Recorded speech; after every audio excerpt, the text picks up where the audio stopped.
ये अदावत और मोहब्बत की सियासत में ऐसे फंसे कि किसी को किसी की मोहब्बत ने मारा, किसी को किसी की अदावत ने मारा, मगर इस शराफत अली को सेकुलर सियासत ने मारा। आज मुस्लिम समाज का नेतृत्व किन लोगों के साथ जोड़ता है? इशरत जहां, याकूब मेनन, मुख्तार अंसारी, अतीक अहमद, दाऊद इब्राहिम। अरे दिग्विजय सिंह, सुनिए, मैं खड़ा हूं ना अपने पैर पर। 26/11 आरएसएस ने कराया, सदन के सदस्य बैठे हुए हैं।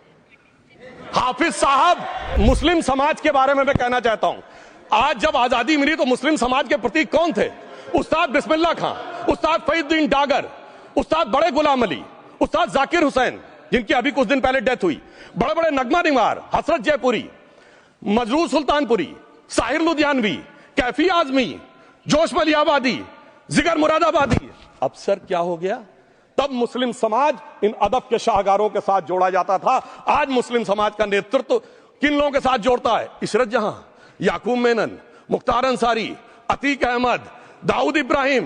कौन जोड़ रहा है ये? तब से सर, जब से ये सेकुलर हो गया देश 1976 से और सेकुलर सियासत शुरू हुई, उसने ले जाकर इनको इस मुकाम तक पहुंचाया। और इस वक्फ बोर्ड के बिल में भी जो बात कही जा रही है, सर, मुस्लिम समाज को यह समझाया गया कि तुम्हें बीजेपी वालों को तुमसे बड़ी अदावत है, और कहा गया इनको बड़ी मोहब्बत है। जब यह देश आजाद हुआ, मैं उत्तर प्रदेश का रहने वाला हूं, उत्तर प्रदेश में 1931 की सेंसस में 8% रेट ऑफ लिटरेसी थी और सैयद मुसलमानों में 24% थी। यूपी की ब्यूरोक्रेसी में 20% थे। आज कहां चले गए सब? मैं एक लाइन में कहना चाहूंगा, ये अदावत और मोहब्बत की सियासत में ऐसे फंसे कि किसी को किसी की मोहब्बत ने मारा, किसी को किसी की अदावत ने मारा, मगर इस शराफत अली को सेकुलर सियासत ने मारा। और मैं सभापति महोदय एक और बात कहना चाहता हूं कि चलिए बोलिए। Fauzia Khan, please please, one second, mic is there. Yes, ये बोल रहे हैं मुस्लिम समाज आज का इशरत जहां और फलाना टेररिस्ट के साथ नाम जोड़ रहे हैं। ये बिल्कुल आरोप है सर, इसको एक्सपंज करना चाहिए। ये समाज के साथ अन्याय है। ये बात आपको एक्सपंज करना होगा सर, ये बात को। एक honourable member, if you would carefully go through what Sudhanshu has said, I am sure you will appreciate his spirit. Just think for a moment. He has not cast any aspersions. Sudhanshu, go ahead. Time में जवाब दूंगा, और उसके बाद ये हमारा सदन माने ना माने, जो देख रहे होंगे उनके लिए कहना चाहता हूं, sir, doctor APJ Abdul Kalam. One second. काहे परेशान? Vaiko ji, honourable member, Vaiko ji, oh my God, Vaiko ji,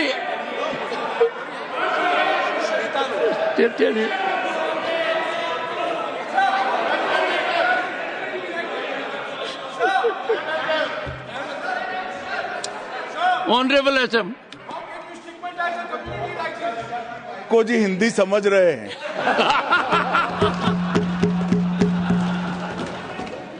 One second. Fauzia Khan, one second. First, I think. One second. Sir क्या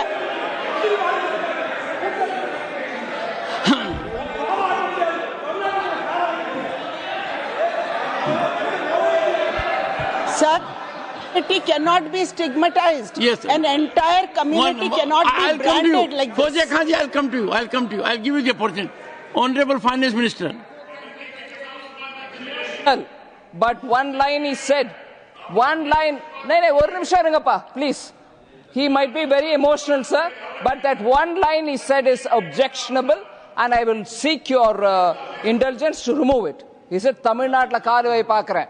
You enter Tamil Nadu, I'll see you. No good. இல்ல, தப்பு சொல்லக்கூடாது. நீங்க அப்படி பேசுறது தப்பு. நீங்க அப்படி பேசுறது ரொம்பவே தப்பு. இந்த நாட்டுல யார் வேணாலும் எங்க வேணாலும் கால் வைப்போம். யாருக்கும் அதிகாரம் இல்ல. உயிர் Honorable Finance Minister.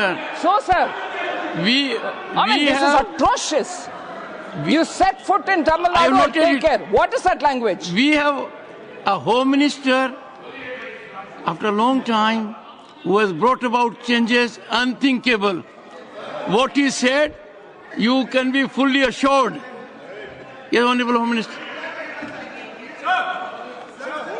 Yes, Jairam ji. Minister, Please.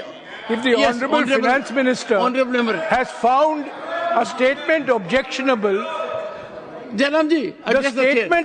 the statement of the Honorable Member stigmatizing a whole community is objectionable. Oh. And what is worse, is the chairman lending respectability to that view. Oh my. That is even worse. Honorable That is even Home worse. Minister.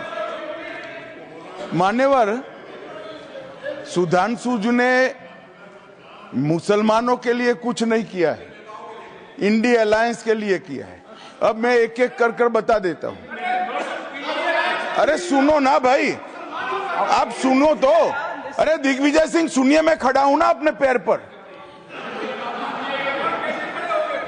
मान्यवर, सुधांशु जी ने कहा इशरत जहान, यही NCP party ने इशरत जहान के घर पर जाकर रुपयों का इनाम भी दिया था और उसको शहीद बताया था।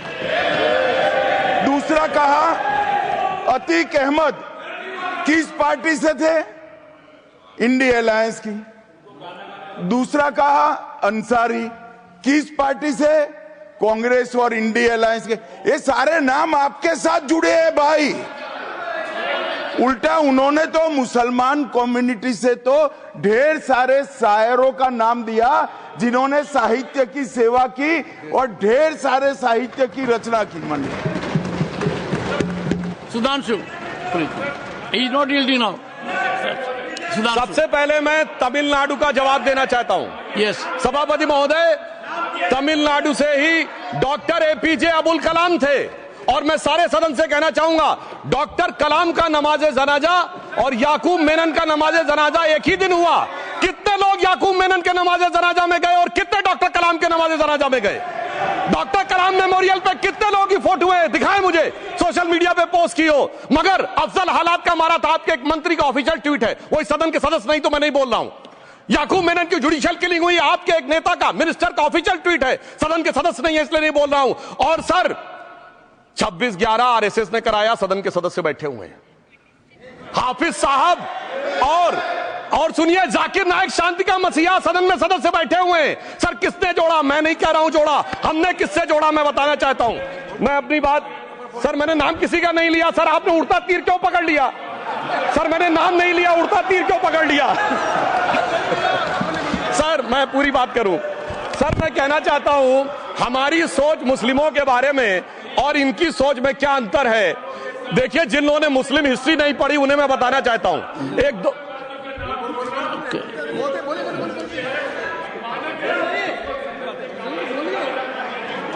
सभापति महोदय, मैं थोड़ा उन लोगों को इस्लामिक हिस्ट्री के बारे में बताना चाहता हूं। Honorable Digvijay Singh, please. No, I'll give you a chance. I'll give. माननीय सदस्य, Honorable Digvijay Singh ji. माननीय सभापति महोदय, जो माननीय सदस्य ने एक बात कही है, मैं सुन रहा था डॉक्टर त्रिवेदी जी की बात। उन्होंने कहा था ऐसे ऐसे ऐसे मुसलमान हम लोगों के साथ है और वैसे वैसे मुसलमान इन लोगों के साथ है। बात यह है कि आपने जिस तरह से इस पूरी बात कही है, ये घोर आपत्तिजनक है, अपमानित करती है, और जो माननीय सदस्य ने भी मेरे बारे में भी कहा है, मैं उनकी निंदा करता हूं। Honorable Home Minister. Honorable Home Minister. Honorable Home Minister. एक second. Okay. One second. Your mic will be on. जी महोदय, मुझे ये सब कहने की जरूरत नहीं है, लेकिन जो गुजरात में दंगे और फसाद हुए, कौन कौन उसके लिए जिम्मेदार थे बताइए। Honorable Home Minister.